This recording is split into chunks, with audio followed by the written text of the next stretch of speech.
सुप्रभात बच्चों। पाठ्यक्रम में संकलित ज्योतिबा फुले एक जीवनी है जिसको सुधा अरोड़ा ने लिखा है। सुधा अरोड़ा जो पाठ की लेखिका हैं, उनके जीवन परिचय के विषय में आपको इससे पहले के वीडियो में बता दिया गया था। अब हम पाठ की जो टेक्स्ट है, पाठ्य वस्तु है, विषय वस्तु है, सीधा उस पर आते हैं। सब बच्चे इस विषय वस्तु को ठीक से समझेंगे। उसके पश्चात आपसे कुछ प्रश्नोत्तर होंगे जिनका आपको उत्तर देना होगा। तो पाठ में है ज्योतिबा फुले, जो कि एक समाज सुधारक रहे हैं। उन्होंने समाज सुधार के बहुत सारे कार्य किए। स्त्री शिक्षा के वो प्रबल समर्थक थे, साथ ही वो दलित उत्थान चाहते थे। तो बहुत तरह के विरोध और बहुत तरह के संघर्ष उन्होंने अपने जीवन में सहे और किए हैं। तो पाठ की जो शुरुआत होती है, वहाँ लेखिका ज्योति उनके बारे में बताती है।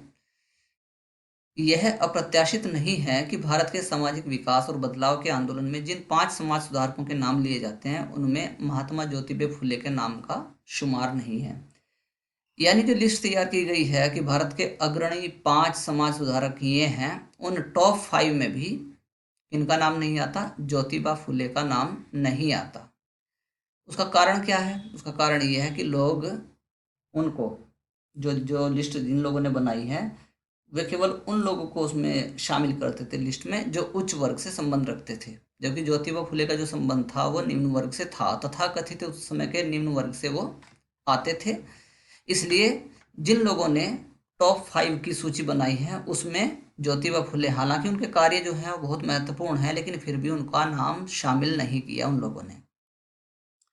इस सूची को बनाने वाले उच्च वर्णीय समाज के प्रतिनिधि हैं। तो ये पक्षपात इसलिए है क्योंकि उस सूची को टॉप 5 को बनाने वाले जो लोग हैं वो उच्च वर्ग समाज से आते हैं। ज्योतिबा फुले ब्राह्मण वर्चस्व और सामाजिक मूल्यों को कायम रखने वाली शिक्षा और सुधार के समर्थक नहीं थे।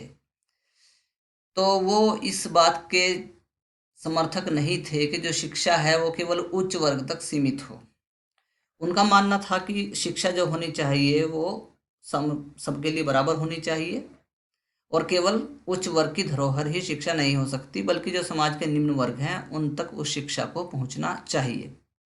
लेकिन लोग क्या थे? उनके विरोध में खड़े हो जाते थे।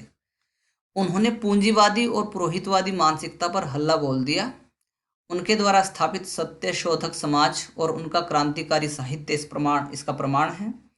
जब ब्राह्मणों ने कहा विद्या शूद्रों के घर चली गई, तो फुले ने तत्काल उत्तर दिया, सच का सवेरा होते ही वेद डूब गए, विद्या शूद्रों के घर चली गई। और इस बात से ब्राह्मण लज्जित हो गए।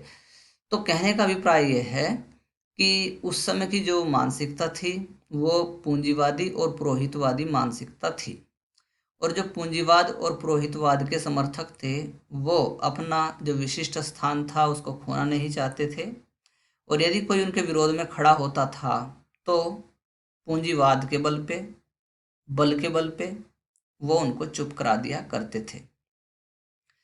तो जब तर्क वितर्क करने की क्षमता ज्योतिबा फुले जी में आई, तो वो ब्राह्मणों से इस विषय पर बहस किया करते थे। तो ब्राह्मणों को भी इस बात का आभास हो गया था कि यह व्यक्ति तर्कवादी है, यानी इसके पास जो तर्क हैं उनमें काफ़ी कुछ सच्चाई है। तो उन्होंने यह कहना शुरू कर दिया कि विद्या शूद्रों के घर चली गई, यानी सरस्वती जिसका निवास केवल ब्राह्मणों के घर तक सीमित था, अब ऐसा प्रतीत होता है कि वो ब्राह्मणों के घर को छोड़ करके कहाँ चली गई? जो निम्न जाति के लोग हैं, शूद्र हैं, उनके घर में चली गई है। और फुले जी क्योंकि वो एक तर्क देने वाले व्यक्ति थे, इसलिए वो तत्काल कहा करते थे, हाँ भाई ये तो हो गया। जब हमें सत्य का ज्ञान हुआ, जब निम्न लोगों को, निम्न जातियों को सत्य का ज्ञान हुआ, तो वेदों का अर्थ धूमिल हो गया, और आप जो कहते हो विद्या शूद्रों के घर चली गई, ये बात सही साबित हो गई, और ये आप लोगों के लिए बड़ी ही लज्जा की बात है, ऐसा आप लोग महसूस करते हैं। तो उसके पश्चात महात्मा ज्योतिबा फुले ने वर्ण, जाति और वर्ग व्यवस्था में निहित शोषण प्रक्रिया को एक दूसरे का पूरक बताया। उनका कहना था कि राजसत्ता और ब्राह्मण आधिपत्य के तहत धर्मवादी सत्ता आपस में साठ गांठ कर इस सामाजिक व्यवस्था और मशीनरी का उपयोग करती हैं। तो उनका मानना यह था कि जो पूंजीवाद है वो यानी जिसके पास में सत्ता है वो और ब्राह्मण, ये मिलजुल करके क्या करते हैं, साठ गांठ करके समाज की जो व्यवस्था है उसको बर्बाद कर रहे हैं और केवल अपने हित के लिए ही उसका अपने तरीके से प्रयोग करते हैं। उनका कहना था कि शोषण व्यवस्था के खिलाफ दलितों के अलावा स्त्रियों को भी आंदोलन करना चाहिए। तो उन्होंने अपने इस आंदोलन में न केवल दलित वर्ग को या शोषित वर्ग को जोड़ने की कोशिश की, बल्कि सभी वर्गों की जो स्त्रियां थी उनको भी अपने आंदोलन में शामिल करने का प्रयास किया, क्योंकि उनको लगता था कि स्त्रियों के साथ, चाहे वो उच्च जाति की हों या निम्न जाति की हों, निम्न जाति के साथ तो अन्याय हो ही रहा है, लेकिन उच्च जाति की स्त्रियों के साथ भी ठीक से न्याय नहीं हो पा रहा है। इसलिए इस आंदोलन में सभी वर्गों की स्त्रियों को उनके साथ आ जाना चाहिए। महात्मा ज्योतिबा फुले के मौलिक विचार गुलामगिरी, शेतकऱ्यांचा आसूड, ये मराठी का शीर्षक है, सार्वजनिक सत्यधर्म आदि पुस्तकों में संग्रहित हैं। तो उनके विचारों में पूरी तरह से मौलिकता थी, कहीं से कोई चुराए हुए विचार नहीं थे, उनके अपने निजी विचार थे और कुछ पुस्तकों में उन्होंने अपने इन विचारों को स्थान दिया। उसके पश्चात उनके विचार अपने समय से बहुत आगे थे, यानी जो समय काल उनका रहा है, जो देश काल वातावरण उनका रहा है, उस समय के देश काल और वातावरण के अनुरूप उनके विचार नहीं थे, बल्कि जो बदलाव आया है वो सैकड़ों साल बाद आया है। उनके विचार जो थे अपने समय से भी सैकड़ों साल आगे के विचार थे। आदर्श परिवार के बारे में उनकी अवधारणा है, जिस परिवार में पिता बौद्ध, माता ईसाई, बेटी मुसलमान और बेटा सत्य धर्मी हो, वह परिवार एक आदर्श परिवार है। तो आदर्श परिवार के बारे में उनका अपना एक मत था, एक राय थी, एक कॉन्सेप्ट था कि जिस परिवार में सभी धर्मों के लोगों को मान्यता हो, जिस परिवार में सभी धर्मों का सम्मान होता हो, ऐसे घर को, ऐसे परिवार को एक आदर्श परिवार कहा जा सकता है।